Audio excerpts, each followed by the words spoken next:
Now, post-match, and we got a couple more minutes here, then we'll get into the Q&A. You know, what sort of routine did you have, or what would be some strategies around dealing with a loss when it's done and you're off court now? Yeah, I mean, this is pretty basic. I mean, obviously emotions are there after losing, and you know, regardless of what happened, whose fault it was, you don't want to get in that situation. You definitely don't want to get in that situation right after the match. So definitely, just like anything in life, you're emotional. You don't you respond to something. You don't make a decision in an emotional state, right? So you're just trying to calm down. You deal with your own emotions. You know, go take a shower, go ice whatever it is that you're going to do. Go get a meal. Just take your mind off it, and then when cooler mind has prevailed, then you know you discuss, and it's always the strategy of, you know, for me this always worked. You know, first, if you're going to discuss a match, you discuss what you can do better, right? Then you discuss what you guys as a team can do better. And then maybe, like, you know, if something is glaring, in a respectful way, say, you know, you can maybe think about doing this.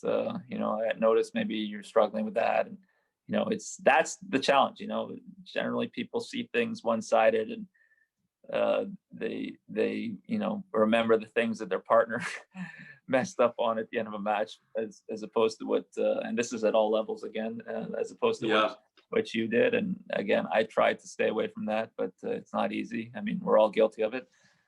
So that kind of approach. Nobody certainly likes losing, but you know, the way we often have to deal with players is that, you know, they're happy if they won and they're not happy if they lost, and that's just human nature. Just it's a matter of finding what is that. You know, did you play well? Did you play your game? Did you execute a strategy? Did you communicate well? Were you positive? Did you hit your shots when you needed to? I think that sort of goes a long way when you have some sort of a checklist rather than just the scoreboard. Yeah, for sure. I mean, you leaving a match, you've left it all out there. You can sleep well at night. You leave a match and something bothered you. You didn't try this. You let your opponent win without challenging them enough, and you know, you have regrets. There's nothing worse than that. There's nothing worse than having a regret. So leave it all out there. Be prepared. You know, do the little things. Be prepared. Accept that it might not go your way before the match. This is a way of controlling your emotions, but you're going to give it your all. And then, you know, if it goes your way, you feel great. If it doesn't go your way, well, you can, you know, look at yourself in the mirror and say, I gave it all.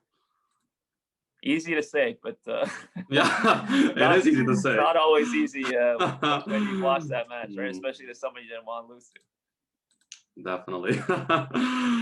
Yeah, that would be a whole other conversation. If you lose to someone you actually get along well with off the court, versus when you're playing and you lose to someone that you don't get along well with. Yeah. Okay. Well, it's both painful. Yeah. Sometimes it's both painful. You might not admit it, but you don't want to lose to your closest friends either. But it's best to lose to that person you've never seen before and you're never going to see again. It's the most ideal person to lose to. Okay, good. You don't have to look them in the eye. Yeah. Okay, everyone, there's a Q&A button at the bottom of your screen, and we have our first question here. I'm right-handed and my partner is left-handed. Would you recommend left-handed player on the do side or vice versa, Daniel? So great question. I you know, it's depending on your skill set. I mean, you know, I've noticed as the years have gone by, more righties are playing the ad side and more lefties are playing the do side. One strategy for that is having a forehand in the middle. I sense that most people like to hit their forehand return inside out better than their just if you don't mind, tilt your camera just a little bit. Oh, sorry. No problem. Most people like to hit their forehand return inside out more than so that's the strategy. Me, I would like, as a lefty, to be hitting the, you know, for me, the returns was never the problem. It was the second shot. I'd like to hit a forehand on the second shot. And by being on the ad side, I would hit forehands on the second shot. And I think most people at any level are more dangerous with their forehand, and doubles. I mean, it's, you know, you're often a little bit more out of position for your second shot, just because you know, maybe you've taken a return earlier, a little bit off balance, and now you have to hit a second shot. And it's easier to do that with a forehand than a backhand. If you're out of position with a backhand, it's a much more difficult shot than a forehand. You can compensate a lot easier with a forehand. So, it depends on your skill set, but for me, I would rather be on the ad side. You talked a little bit about serving and volleying. It seems this is happening less often. Is this? Yeah. Do you think that this is a place going forward in doubles, and should it be done more often in the women's game, particularly? No, not necessarily. I think the way the game has evolved, you have a lot slower courts. You got a lot heavier balls. Generally, people have more time to set up for their shots, and especially at the club level, serve and volleying. Hitting the, you're hitting a serve, and generally, people aren't serving at huge speeds, so they're probably going to have a return, at their feet. If they have good hands, it's a great idea. Come in, you can handle a half volley. But if you don't, per se, then you hit a return. Sorry, you hit a serve, and now you have a short forehand maybe that you can come in on. So maybe come in on the next shot if you want to get to the net. Mm-hmm. And also, if you have two at the net, then sometimes you're vulnerable to the lob. So having one at the baseline, one at the net, you have you're able to cover the lob. You just switch if the lob gets over the net player's head. And you see it more at the pro level now. You see guys they serve big. They're not necessarily great volleyers, but their partner's on top of the net. And when you're so close to the net, you can put a lot of balls away. And then if the ball gets past you, the player is still at the baseline to hit big second shots. And again, I mean, most doubles players are players that grew up playing singles, and now singles is a little bit different than it was 20, 30 years ago, where everyone was rushing to get to the net, finishing points at the net. Now guys are playing a lot more from the baseline. Their skills are a lot more about opening up the court rather than hitting through people. So they're going to play doubles that way, so they're going to, as they get older, they're going to serve and stay back more and try and hit forehands from the baseline. Right. And earlier you talked a little bit about the power zone, and in my experience, that power zone for men and women is so much to the left and to the right, and with so forehands and backhand and the ground strokes, as well as the equipment, the way it's evolved over the last 2 decades, it's really difficult for someone to go forward after a serve, because the returns have gotten so much better. People are timing the ball better, seeing it clearer. They're a lot more physical. So that's a great question as well. How do you play fearless with the lead? Sort of what cues do you use when you're up? As your opponents are starting to maybe kick it up a notch, even because they're up, they're confident, they're going, they're steamrolling you. What do you do? When we're winning or losing? When you're winning, you're up. You're up. When we're up, I mean, it's just a mental commitment to keep doing what you're doing. I mean, sorry, I reversed that question. Sorry. Yeah. Sorry. Then you're up. I don't understand. Sorry. I reversed the question. So the question was, when you're up and when you're going, how do you keep going with the lead? Yeah, that's as I was saying, it's a mental commitment to continue playing in a winning way, rather than, which is human nature sometimes, to start being passive when you get in that winning position. You just want the match to end, and just want to make a couple shots and hope that your opponent misses, which again leads to a little bit of a dangerous situation, because the quality of your shot might go down a little bit. All of a sudden your opponent has a little more time than they did the whole match, because you created a lead by playing a certain way. You have to win the match by continuing to play that way. Nice. And so we have a question from a coach, and so he sometimes hears players say that they were thinking too much during a game. Have you ever found yourself overthinking things during a match, and what would you do in the situation if you are overthinking it? Yeah, I mean, that's, again, we're talking about human nature. It's easy for me to sit here and tell you exactly what you're supposed to do, but when you get in that situation, it's not always easy. I mean, there's times where I can go through my cue words and toss the ball and tell my body to go up and explode up into the ball. My legs don't cooperate, just through nerves, and so you realize you're nervous. You just double faulted. What do you do on the next shot? You maybe take a little bit off the first serve and really focus on getting up into that serve, and hit it 95%, put a little extra spin on it to have a little more margin of error, and not have to deal with another second serve situation. I kind of lost the train of thought. Yeah, overthinking. I mean, if you're overthinking, you're generally thinking about too many things which you shouldn't be thinking, like how important the point is. What happens if I lose the point? Are you thinking about your opponent starting to play better? Overthinking, where you should serve, what shot you should hit. I mean, again, this goes back to your game plan. You generally win matches with your strengths. You don't win matches by exploiting your opponent's weaknesses all the time. I mean, if they have a glaring weakness, maybe you can do that, but generally, big point, go with your strength. This is how you win matches. This is how you win tournaments. You do it with your strengths, right? So you're going to try and gear the situation towards that, and make a commitment to it. Again, like there's been so many times, and you'd be surprised, like, oh, you don't know where to serve, and you've done totally the wrong thing mentally. You serve a terrible serve right to the guy's power zone, and he dumps the ball in the bottom of the net, right? So it's like you've surprised yourself because you've thought too much about how well your opponent's playing, or you don't know where to serve because he's so good, but he's feeling pressure too, right? That's what we fail to realize, that they're also going through something too. So they're human too. So stop worrying about them. You play your game, and then you make a commitment. I'm serving here. That's it. This is my serve that I've chosen, and I'm going to serve there. Whatever happens, I'm going to make the most of it. Doesn't work out, it's okay. At least you went for it, rather than tossing the ball up and changing your mind as you're about to serve. And I think we know that the quality is not going to be good. Being a right-handed with a one-handed backhand, is it better to return from the do side or the ad side? No, that's a bit of a trick question. Right-handed with a one-hander backhand. Yeah, what would you say? I would say Think about it. I would say it's easier on the do side. Just I think that inside out return is a little bit easier, handling the pace off the serve. Chipping inside out's a lot easier.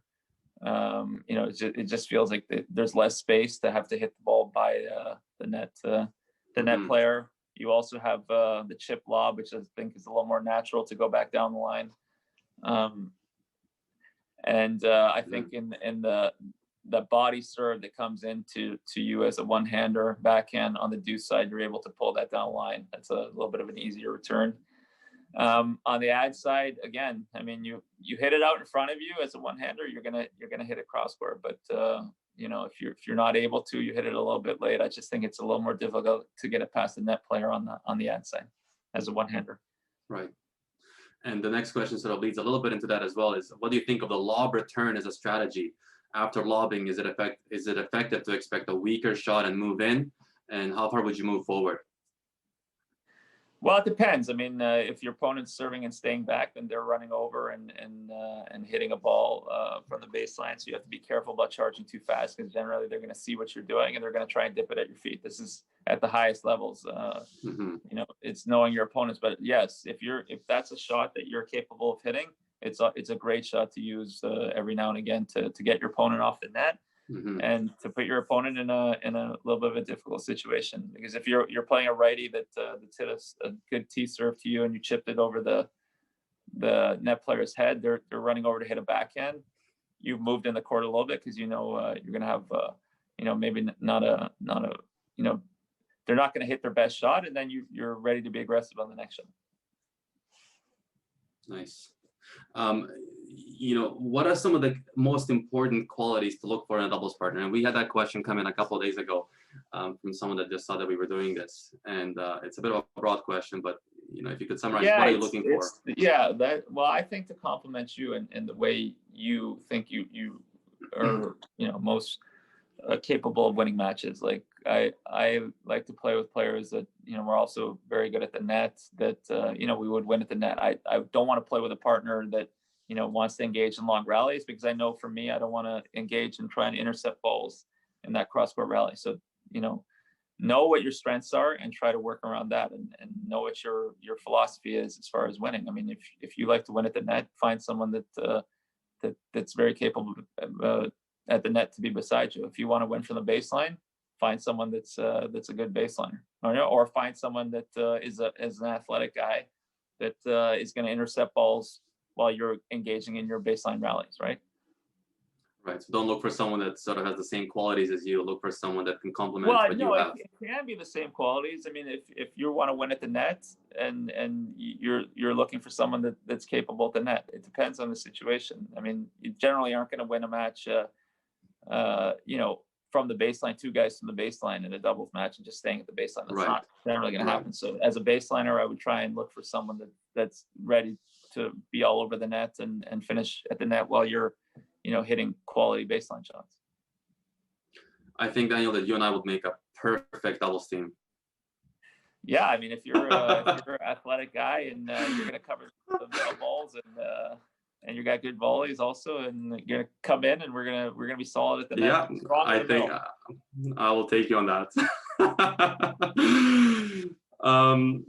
Thank you, guys, and Daniel, again, really appreciate your time and your insight. I think there's so many amazing takeaways from this, and for everyone that's been with us today for the last 90 minutes here, rewatch this, take this step by step. There's a lot that we sort of go through, and when I'm talking to Daniel as well, like a lot of it is slowing it down and making sure that it's sort of one thing at a time, because there's so much that you do naturally, and to you it's just second nature, because of the repetitions and the years of training. So take it easy, take it one at a time. Look over this again if you found it valuable, which I hope you did, and make some notes and see how you can take it out on the court. And so having said that, yeah, thank you very much all for joining us. Both Daniel and I hope that you enjoyed this. Hold on, there's a Q&A, one more. No, okay. I appreciate the positive comments here that are coming in as well from some of you guys. And this recording will be sent to you, so I will be sending this over to you tomorrow morning, and so you'll have it for about 72 hours. You can look at it, you can make some notes, and if you have any other questions that do come your way as you're watching it, feel free to reach out to me. I'm happy to respond, and as well contact Daniel if there's anything that needs to be clarified from your time.